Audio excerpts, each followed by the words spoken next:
You are strapped into the Orion capsule. The countdown clock is frozen at T-minus 3 minutes 7 seconds. On your display, the pressure reading for your primary oxygen tank is falling. It is not supposed to do that. Not now. Not when you are already bolted to the top of the most powerful rocket ever built. But this did not start here. Let us go back to the beginning. You are in the suit-up room at the Kennedy Space Center. It is dark outside. The room is bright and cold. Technicians move around you, a silent dance they have done 100 times. They help you into the orange pressure suit. It is heavy, it smells like new plastic and clean oxygen. They connect the hoses, check the seals. You can hear your own breathing inside the helmet. It is the loudest sound in the room. A final technician looks you in the eye, gives you a thumbs up, and closes the visor. The world goes quiet, except for your breath. The world goes quiet, except for your breath. You ride the van to the pad. Through the visor, the world is curved. You see the rocket. Long before you get there, it is lit up by massive spotlights, a white tower against the black sky. You have seen it 1,000 times in simulations. It does not look real. It looks like a building. They call it the Space Launch System. Everyone else calls it the Mega Moon rocket. It has never flown with people before. You are the first. The elevator ride to the top takes forever. Then you walk across the gantry, the metal grid floor under your boots. You can see straight down to the ground, 300 feet below. The rocket is next to you. It is not a machine anymore. It is a landscape. A cliff face of white insulation and metal panels. You have to turn sideways to enter the capsule hatch. The seats are like custom-made shells. They lower you in. Technicians strap you down, connecting the suit to the ship's air and power. The hatch is a thick, heavy door. It seals with a solid thunk. The sound is final. You are alone with your crew now, just your voices and the hum of the ship on internal power. This is what you trained for. For years, you left your family for this. You missed birthdays. You sat through endless meetings in Houston. You floated in the pool, practicing spacewalks you might never do, all for this one ride. To go back to the moon. No one has been that far from home in 50 years. You are not just testing a rocket, you are restarting a dream that an entire generation let fade. The weight of that is in the capsule with you. The countdown starts. It is just a voice in your headset. A calm voice from mission control. Everything is green. Everything is nominal. The word nominal becomes a prayer. You feel the rocket come alive below you. A deep, low vibration comes up through the seat. It is not a sound you hear. It is a sound you feel in your bones. The fuel tanks full of super cold liquid hydrogen and oxygen are creaking and settling. The rocket is breathing. The clock hits 0. The 4 main engines light first. You see the vibration on your camera views. Then the 2 solid rocket boosters ignite. The hold-down clamps release. The noise is not an explosion. It is a constant tearing roar. It is the world ripping apart. You are pressed back into your seat. Hard. It is not like the simulator. It is heavier. It is violent. You are not flying. You are being thrown into the sky. The vibration is everywhere. It shakes your vision. You see the struts of the launch tower whip past the window.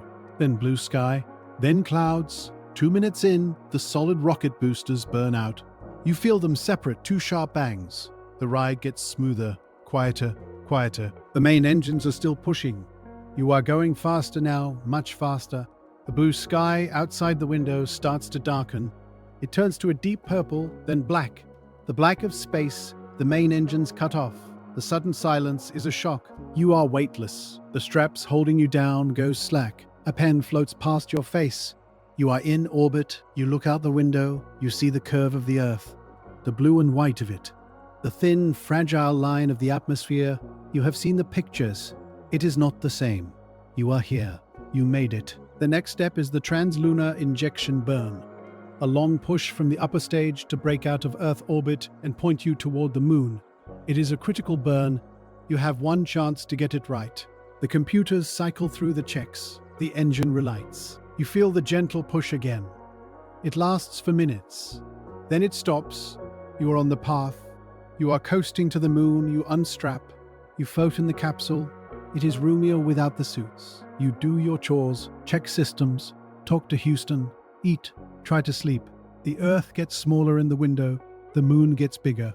It is a grey, silent world growing in your window. It is beautiful. It is dead. On the third day, a small thing happens. You are running a routine check on the environmental control system. You watch the oxygen tank pressure. It is steady. It has always been steady. You note the number and move on. Later, you glance at it again. The number is the same, exactly the same. It has not ticked down the tiny fraction it should have. You stare at it. You wait. A full minute passes. The number stays frozen. Then it jumps down by 2 digits, as if it was stuck and then caught up. You mention it to Houston. They see it too. They say it is probably a sticky sensor. A known issue. They will monitor it. You tell yourself it is nothing. In a machine this complex, 1,000 things are slightly off. You learn to ignore the ghosts. The next day you hear a new sound, a faint tap, like a metal spoon ticking against a glass. It comes from behind the panels to your right. You hear it once. Then, an hour later, you hear it again. You ask your crewmate if they heard it. They shrug. Probably thermal expansion, they say. The ship is heating and cooling in the sunlight. Metals creak. You know this. You try to believe it. You are 2 days from the moon. The mood is focused. You begin preparing for the lunar orbit insertion burn. You will fire the engine to slow down, to let the moon's gravity catch you. It is another critical burn. You are running through the procedures when you see it. A temperature reading on the main engine nozzle. It is a few degrees colder than the model predicts. Just a few.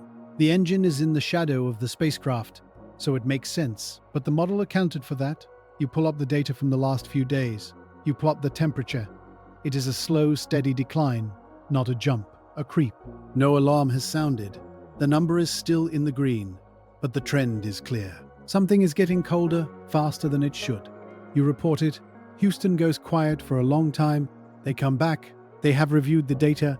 They agree it is anomalous, but all other engine parameters are perfect. They advise proceeding. The burn is too important to delay. You have a backup engine, a smaller one, but it is not meant for a burn this big. You need the main engine. You look at the data. You look at the cold, grey moon in the window. You give the go. The burn is scheduled. You strap back into your seat. The ship is oriented perfectly. The countdown starts. 5 minutes to ignition. You are watching all the numbers. The pressure in the fuel lines. The temperature of the ignition system. The oxygen tank pressure.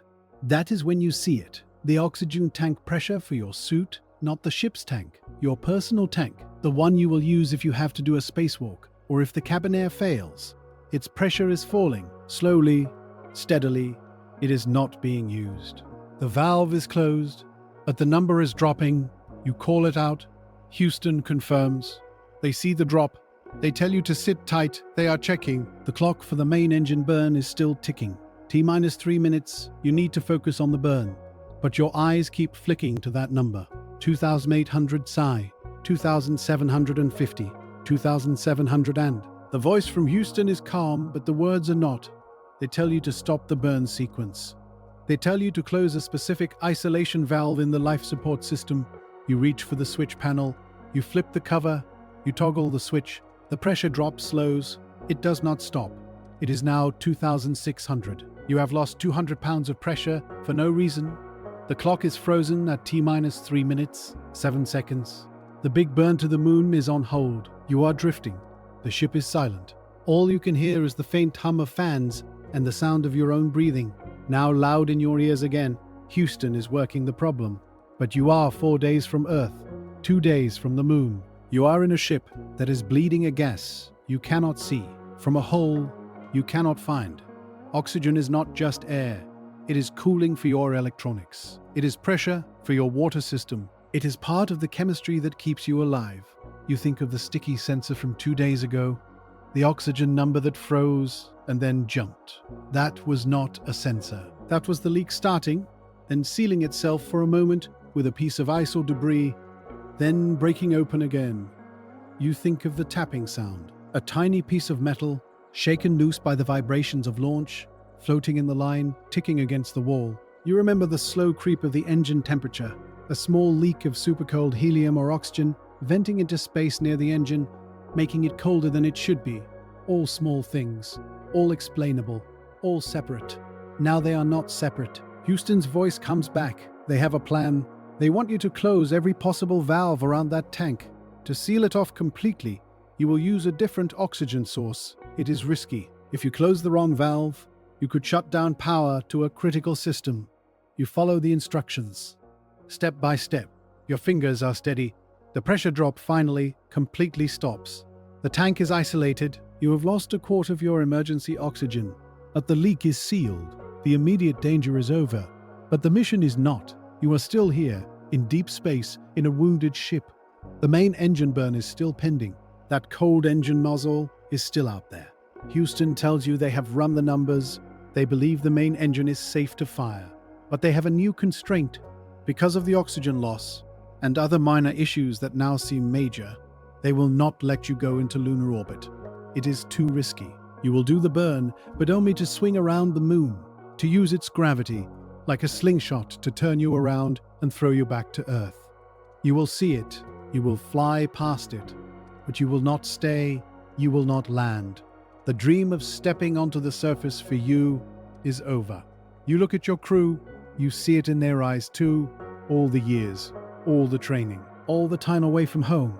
It was for a landing, and now it is for a flyby. A consolation prize. You feel the loss like a physical weight in your chest, but you also feel the cold, hard logic of it. Houston is right. You do the burn. The engine fires perfectly. The temperature anomaly does not matter. You swing around the far side of the moon. For 30 minutes, you are cut off from Earth. Completely alone, you look down at the craters, the dust, the ancient silence. It is right there. You could almost touch it. Then you are heading home. The trip back is quiet. You do your jobs. You check systems. You are a mechanic nursing a car back to the garage. The wonder is gone. The moon shrinks behind you. The Earth grows ahead. You splash down in the Pacific. The capsule bobs in the waves. You are home. They open the hatch. The smell of salt air and ocean hits you. It is overwhelming. You have to be helped out. Your legs are weak. You sit on the deck of the recovery ship, wrapped in a blanket, squinting in the sunlight. You made it. You survived. But you left something out there, not a flag or a footprint. You left the mission you were supposed to do. You came back as a test pilot, not an explorer. They will call it a success. You will learn to call it that too. But you will always know the difference. You went further than almost anyone alive. And you learned that space does not care about your plans. It just is. And sometimes coming back is the only victory you get. Next time you're on a space station when the airlock blows open, watch you're floating helplessly toward the void.